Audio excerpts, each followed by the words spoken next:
NDA శాసనసభ పక్ష సమావేశానికి విచ్చేసిన తెలుగుదేశం ఎమ్మెల్యేలకి, జనసేన ఎమ్మెల్యేలకి, భారతీయ జనతా పార్టీ ఎమ్మెల్యేలకి మనస్ఫూర్తిగా మీ అందరికీ నా హృదయపూర్వక నమస్కారాలు. మీ అందరికీ నా హృదయపూర్వక స్వాగతం తెలియజేసుకుంటున్నాను. వేదిక పైన తెలుగుదేశం రాష్ట్ర అధ్యక్షులు, మన తెలుగుదేశం పార్టీ రాష్ట్ర అధ్యక్షులు శ్రీ అచ్చెన్నాయుడు గారికి, భారతీయ జనతా పార్టీ అధ్యక్షురాలు శ్రీమతి దగ్గుపాటి పురంధేశ్వరి గారికి నా హృదయపూర్వక నమస్కారాలు. తాడేపల్లిగూడెం సభలో నేను చెప్పినట్టుగా ఒక దార్శనికులు, 4 దశాబ్దాల సుదీర్ఘ అనుభవం, ఎన్నో ఒడిదుడుకులను ఎదుర్కొన్న తెలుగుదేశం జాతీయ పార్టీ అధ్యక్షులు శ్రీ నారా చంద్రబాబు నాయుడు గారికి నా హృదయపూర్వక నమస్కారం.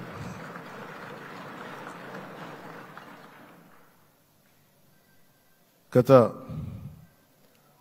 దశాబ్ద కాలంలో రాష్ట్ర విభజన జరిగినప్పటి నుంచి ఆంధ్ర రాష్ట్ర ప్రజలు నలిగిపోతున్నారు. గత 5 సంవత్సరాలుగా మరి రాష్ట్రంలోని విపత్కర పరిస్థితులు తెలుసు.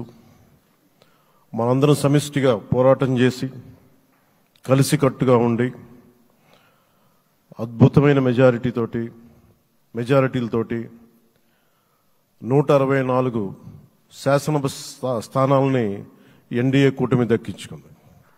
అద్భుతమైన విజయం. 21 పార్లమెంట్ సభ్యుల్ని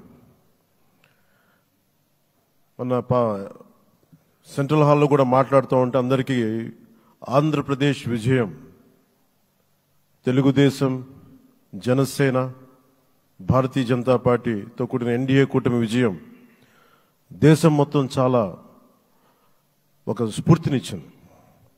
ప్రతి ఒక్కరి విజయాన్ని వారి వారి రాష్ట్రాల్లో ఎలా దీన్ని ముందుకు తీసుకెళ్లాలి, ఒక్క ఓటు చీలకుండా అలయన్స్ అంటే ఎలా ఉండాలి అనేది మన ఆంధ్ర ప్రాంత ప్రజలు, మన ఆంధ్ర రాష్ట్ర ప్రజలు మనందరం కలిసి కట్టుగా చూపించాం.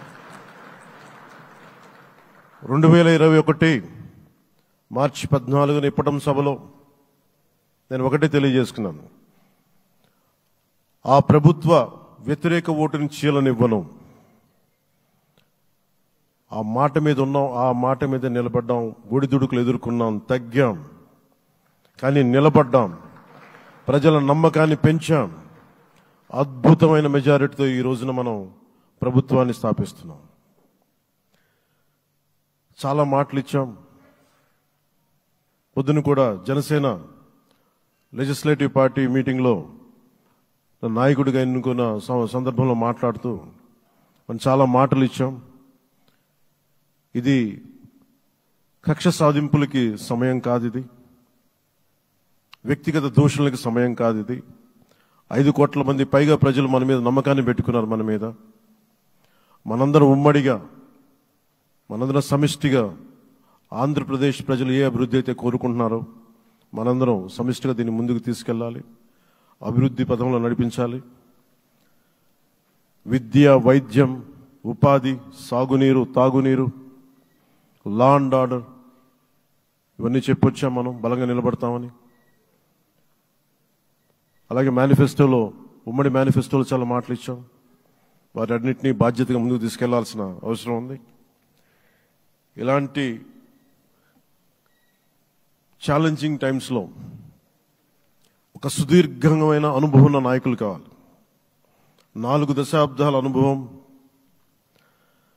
అభివృద్ధి మీద అపారమైన అవగాహన, పెట్టుబడులు తెచ్చే సమర్థత, ప్రతిభ.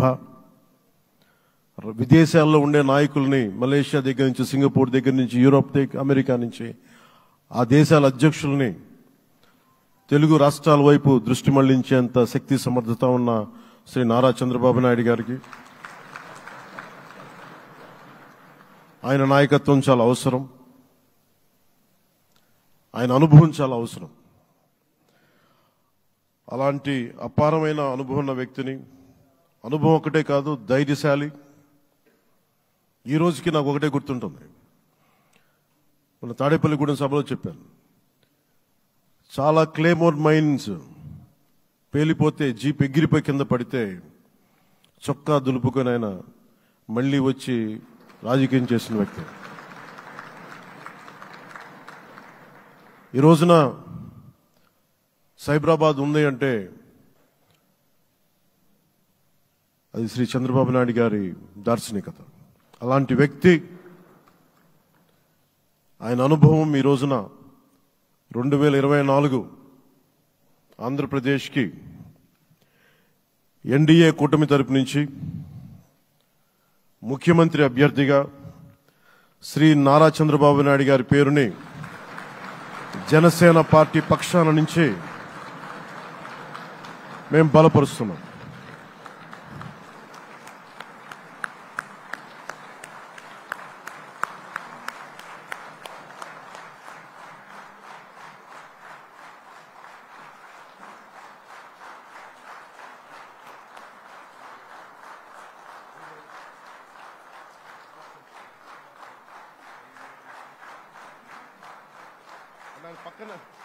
ఇది నేను ఆయన పక్కన పెట్టుకుని చెప్పాలి.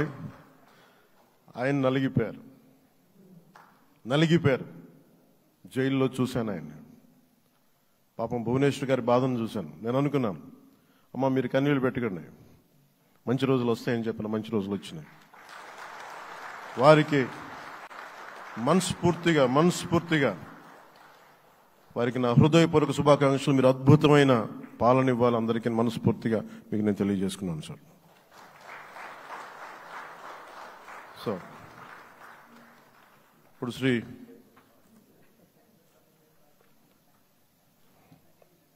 Bharatiya Janata party sir